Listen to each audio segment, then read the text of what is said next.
already grading the super special stage. It's going to be Maram. We hope there won't be dusty. But what we've been advised is to might rain 3 days before the event. So it's going to be a bit wet, but we are ready for it. Also, transport is a very big aspect of modern rallying. The stages are short. I think the longest stage doesn't hit 40 kilometers. That was just KICC to time control one at the river for you. But explain the transport, especially after the cars do the Kasarani super special stage as they head to Kenya Wildlife Service Training Institute Service Park down in Naivasha. What will happen is all cars will be in Naivasha, all of them before Wednesday. What we have arranged is all rally cars will come on the flatbeds. They will not be driven to Nairobi. And that's a big saving on fuel. Of course, and the tires. So they will be on flatbeds up to Safari Park Hotel, where everybody is sending one mechanic to come and change the tires to the rally tires for the following day.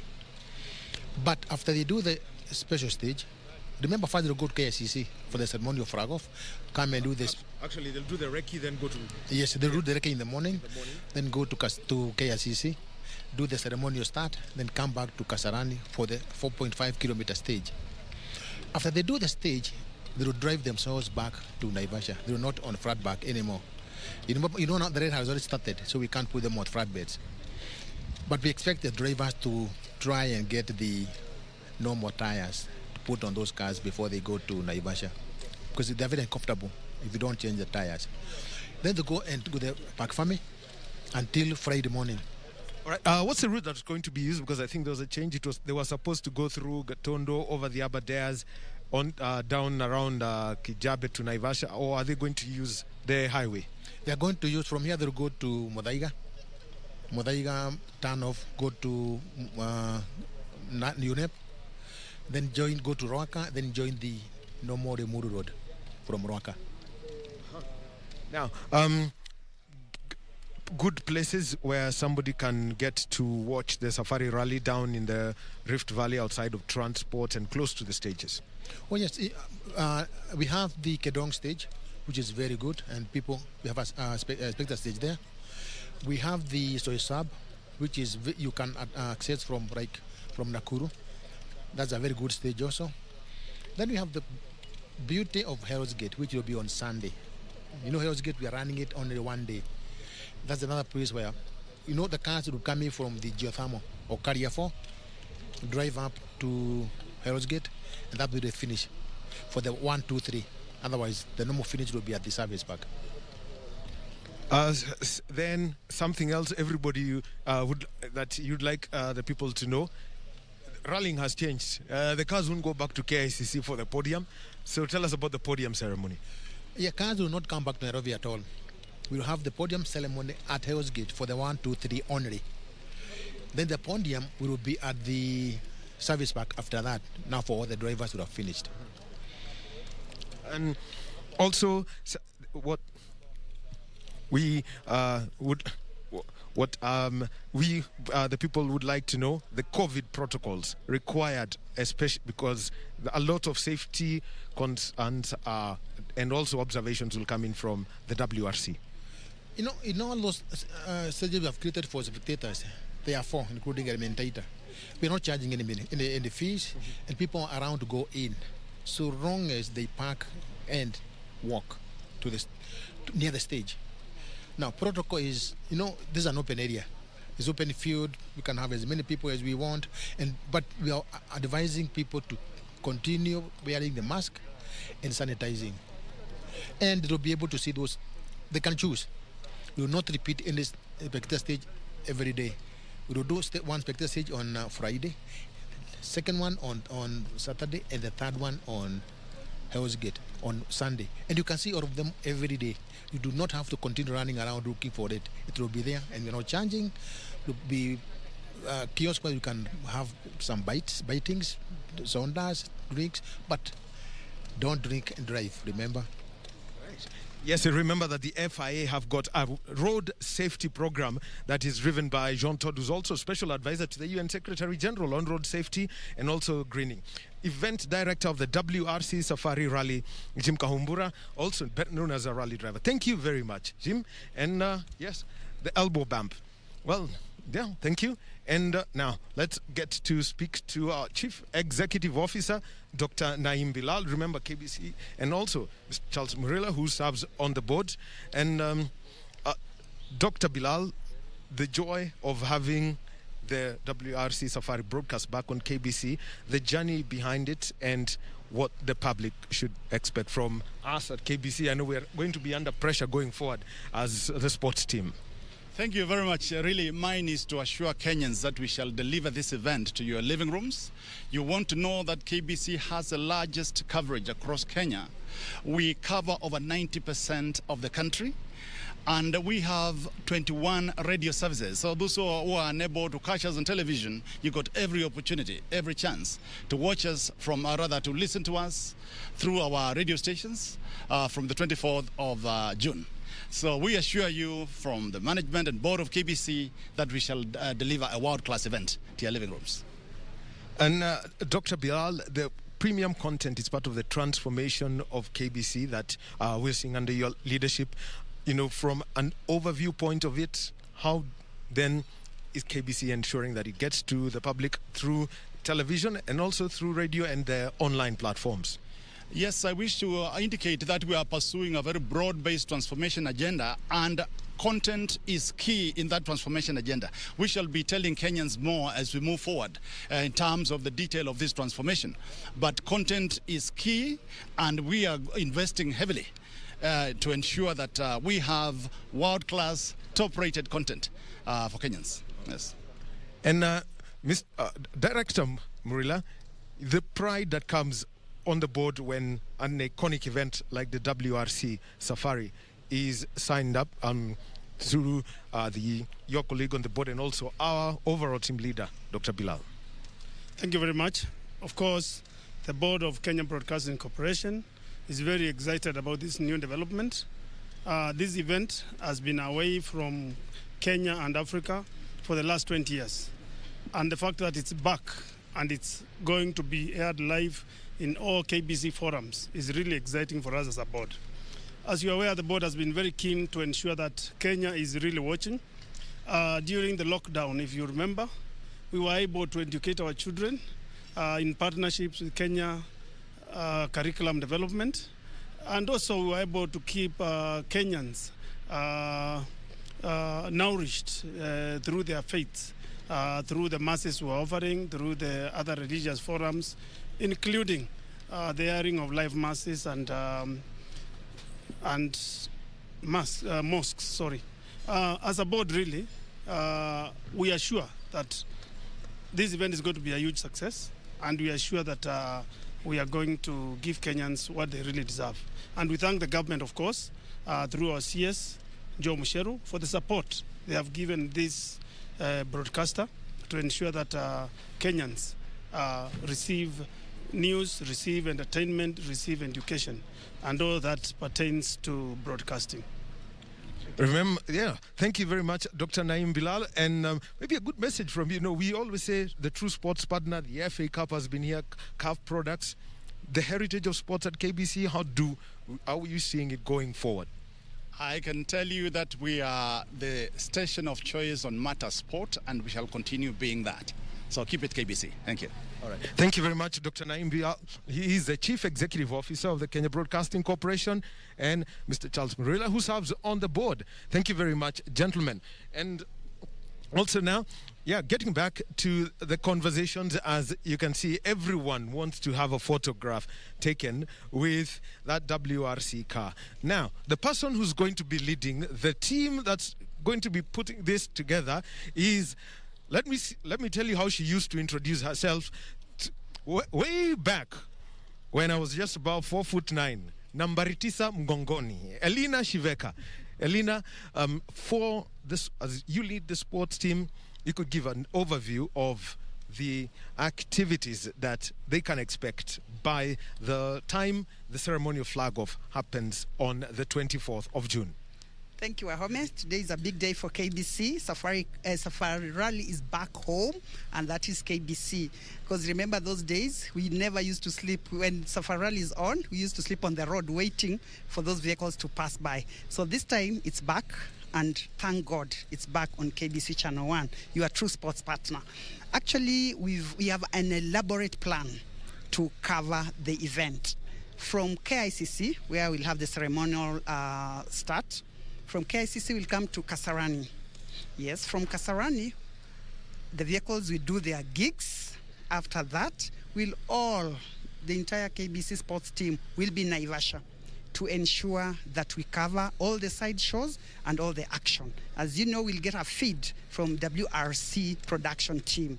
So they'll give us the live feed, and we'll also be able to get exclusive sound bites from drivers at different stages. So all the action, if you really want, because of the pandemic, most people won't be able to go and might be watch the drivers at close range. So you'll do all the action, watch all the action on KBC Channel 1. And I'm telling you, don't miss out. All the action will be on KBC Channel 1, your true sports partner. Well, before I let you go, you are the one person who can tell the two stories of the Safari Rally, covering it in the old format, and now here you are planning it in a new format where, by 6 p.m., everything's done. Yeah, it is interesting, but that's where the world is going, because we used to have an elaborate one, East African Safari Rally, where we would stay like a whole week. But this time, it's 3 days, 3 days of action. 3 days of action, and we'll get every bit of it. With the WRC production team, we are able to give Kenyans what they deserve to get. And don't be mistaken, even we'll be live on Radio Taifa, that is our Kiswahili service radio station. So if you won't watch it, just put your ears on Radio Taifa. We'll give you all the action. Yeah. Thank you. Thank you. Elina Shiveka, nambari 9 mgongoni. That's how she used to anchor the news. That was her intro. But sahi any coach wa kikosi cha KBC. Hi. Well, thank you very much. Well, so there you've had it. And lots of stories to be told, driver profiles. I can also give you an insight into this. We'll be having conversations with some of the WRC teams that are going to be coming in. Remember, 4 WRC teams. Toyota Gazoo Racing, they will be bringing in 4 drivers. Hyundai, Shell Mobis, World Rally Team, they will be bringing in 3 drivers. We also have got M Sport 4, they will be bringing in their 3 drivers. And another driver from another Hyundai team. We are talking about 2C competition, 1 driver, Pierre-Louis Loubert. And then, remember, you've got Sobek Zamada, 91 years young, he's going to be there. And then, also, it was mentioned about the FIA World Rally Star team. We've got Hamza Anwar, Makray Kimathi, and we also have got Jeremy Wahome. All of them under 27. The youngest is 22, that's Hamza. And they will be driving Ford RC3 cars. So remember, that's a story that's going to be told. And I can see that my colleague Mary Wavinya is really itching to go and tell the story of those 3 young stars who are going to be driving extremely powerful cars. And also not forgetting a story of Nikhil Sachania. He has proven that disability is not inability. The FIA has approved his entry. He's one of the 58. Then you've got what is known as Team Mayengs. Yes, that's the official name of that team. Don't think I'm just creating it. Team Mayengs, they are going to be there. We're talking about Maxine Wahome, a second-generation rally driver. Her father, Jeremy Wahome, used to drive a Hyundai Coupe, and that was way back in 98, 23 years ago. And it was quite interesting to see that, I know a rallying legend like Patrick Giro says, I saw Maxine when she was a day old, and here I am now. She is a rally driver. Then it tells you how much evolution of that has happened. The story then we want to ask is, when the WRC Safari Rally comes back to Kenya, is it going to be a Ford that wins it again? The first foreign driver to win the WRC Safari Rally, the late Hanumi Kola, did it in a Ford Escort. The last driver to win a WRC event in Kenya, the late Colin McRae, a Ford. So is it going to be that? We shall find out, and we'll keep telling you the stories as they come. Well, my name is Daniel Wahome, and I am here at the WRC Safari Rally Project offices at the Mo International Sports Center, Kasarani, on behalf of the team that put all this together, as we inform you, entertain you, and also educate you. I want to say thank you to the entire team, and thank you to you, our viewer. Well, the story of the WRC Safari Rally, which was the last event 19 years ago, 2002, won by the late Colin McRae in a Ford Focus. Get to watch that after I depart from this podium. Have a good day.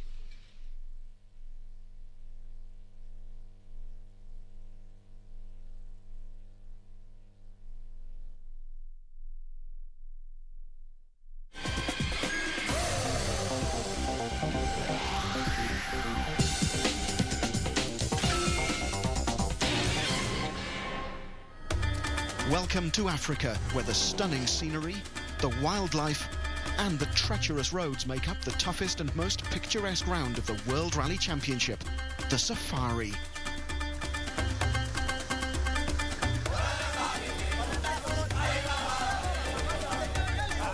Celebrating its 50th anniversary this year, the Safari Rally has made and broken dozens of reputations over the years, and 2002 doesn't look like being any different.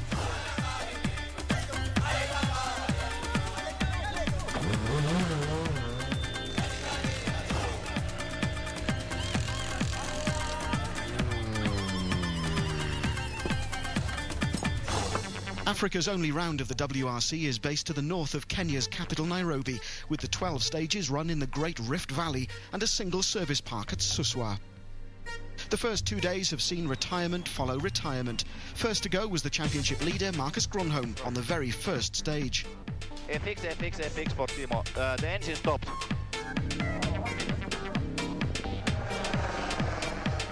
Joining Grönholm on the helicopter ride back to Nairobi would be Hyundai's Armin Schwarz with alternator failure, and his teammate Freddie Loix with a broken clutch.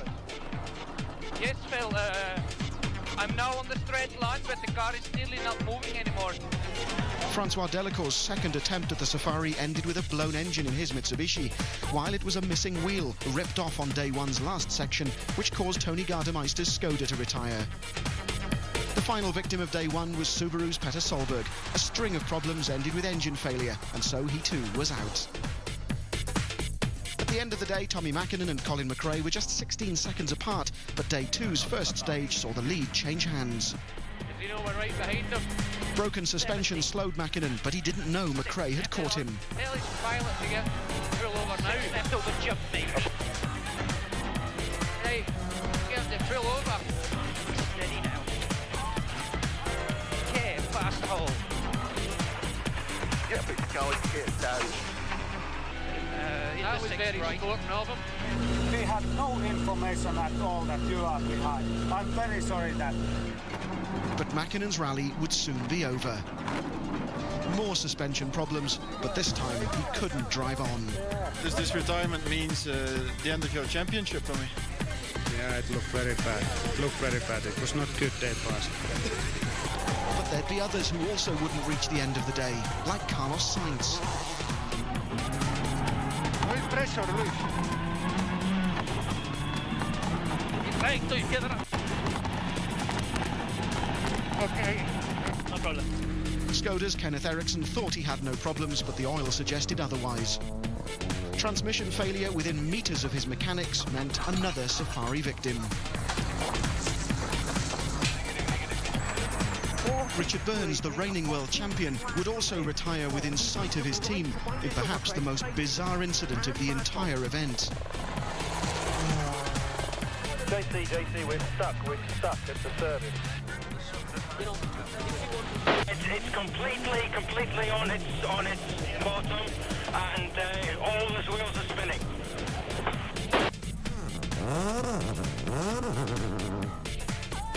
Okay, we tried to put some advertising banners under the wheels. Francois, it's finished.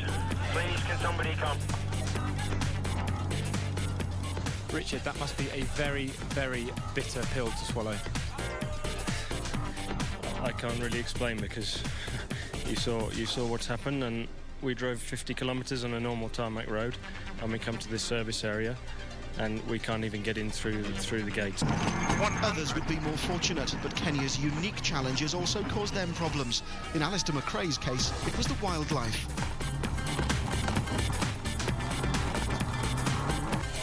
Others, like McRae, had never tackled the rally before, but both the Citroens would end day 2 in the points. Thomas Rodstrom 3rd, and his teammate Sebastian Loeb 4th. 7th-placed Roman Cresta now held the hopes of the Skoda team in his hands, while Peugeot had also lost 2 of their cars. Gilles Panizzi would start the final day in 6th place, with 2nd-placed Harry Rovanpera giving the French team their best hope for some useful points.